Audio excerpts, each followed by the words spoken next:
قلبي مشاعر أخفيها قد أشرقت الشمس عليها عن خطط لم أعبأ فيها ستكون بأيامي فرقا فحياتي قبل الحلقات تيه بضياع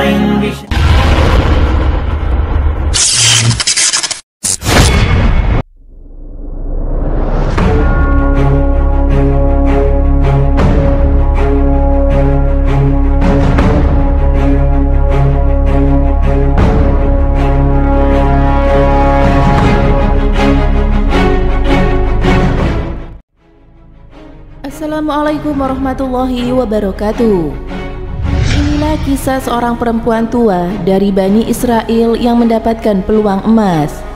Dia memanfaatkannya bukan untuk mendapatkan harta dan benda dunia, tetapi untuk meraih derajat tinggi di surga yang penuh dengan kenikmatan.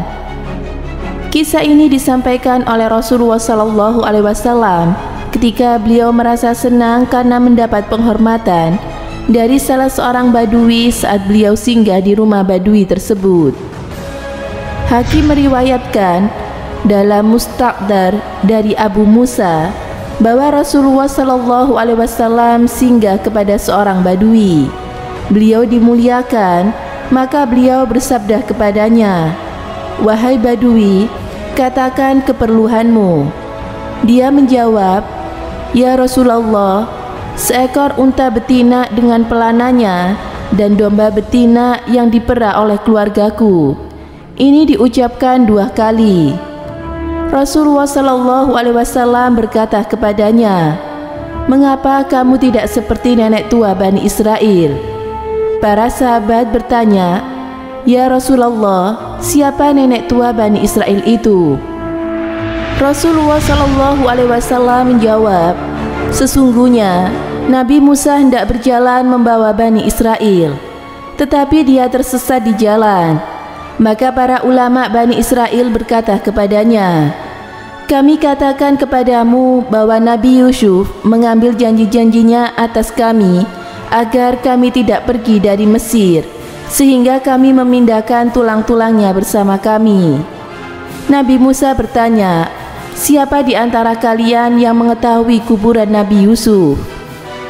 Mereka menjawab, 'Yang tahu di mana kuburan Nabi Yusuf hanyalah seorang wanita tua dari Bani Israel.' Nabi Musa memintanya agar dihadirkan. Nabi Musa berkata kepadanya, 'Tunjukkan kepadaku di mana kuburan Nabi Yusuf.'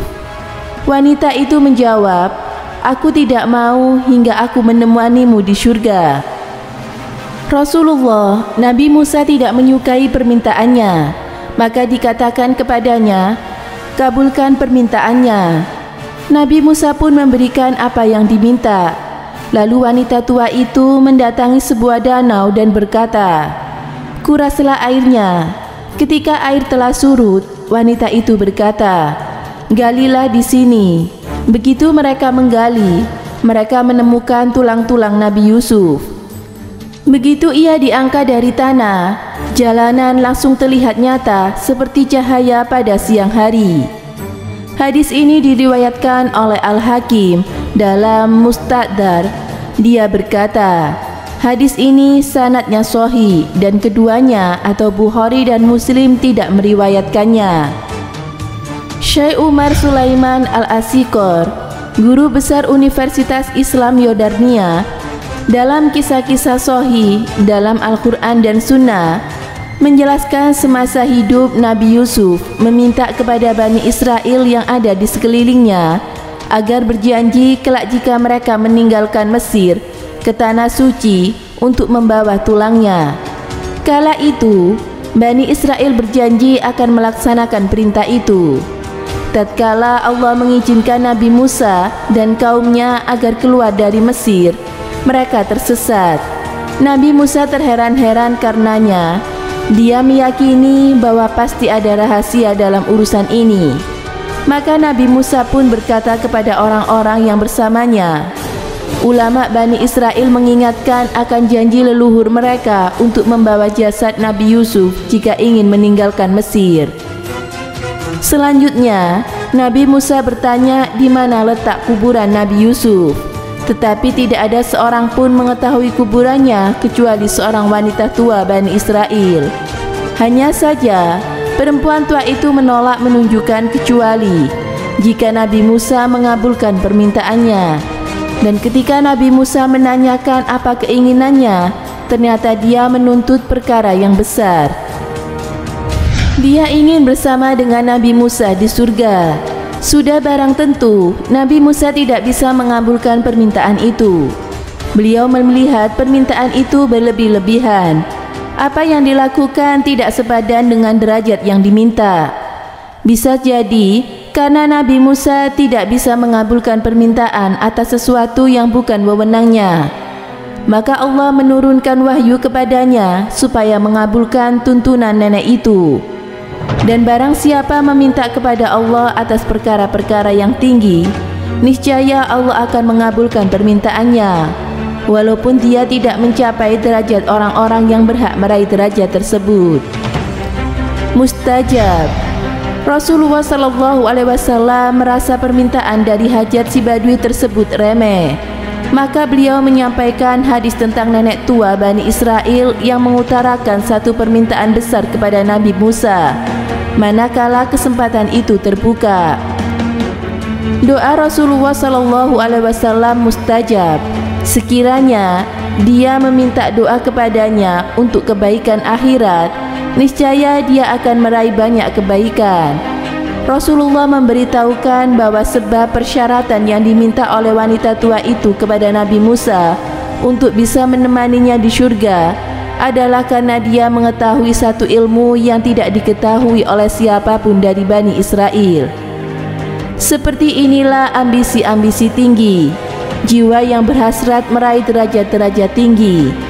Beberapa sahabat berambisi untuk meraih derajat tinggi seperti itu. Di antara mereka adalah Uqasyah bin Mihsan. Dia memohon kepada Rasulullah agar termasuk dalam 70.000 golongan orang yang terpilih dalam masuk surga tanpa dihisab. Wajah mereka seperti wajah rembulan di malam purnama.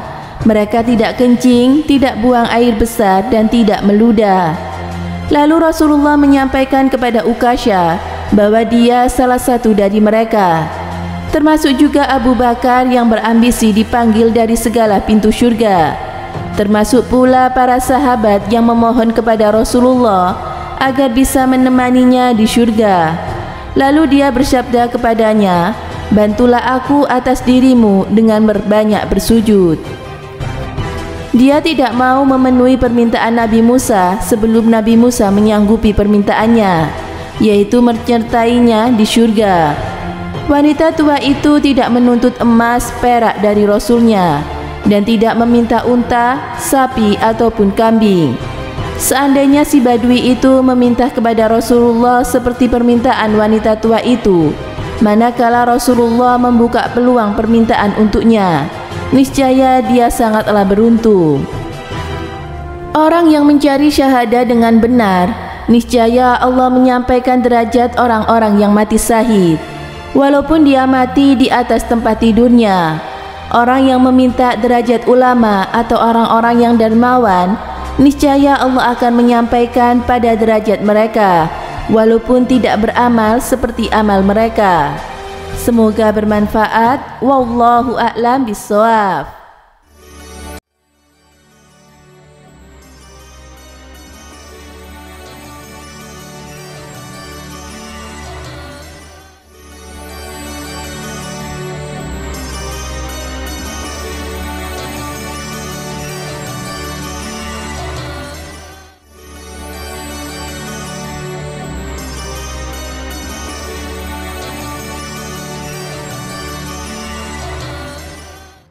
Assalamualaikum warahmatullahi wabarakatuh. Pemirsa Amirul Mukminin yang dirahmati Allah Subhanahu wa Ta'ala.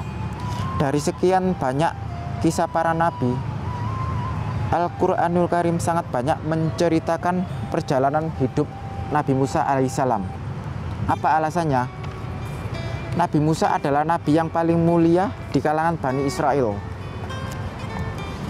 Beliau bergelar Kalimullah atau seorang nabi yang diajak bicara langsung oleh Allah Subhanahu wa taala di dunia. Dan beliau termasuk salah satu 5 nabi ulul asmi.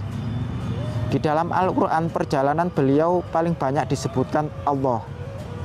Setelah Nabi Muhammad SAW, Nabi Musa disebutkan sebanyak 136 kali di dalam Al-Qur'an.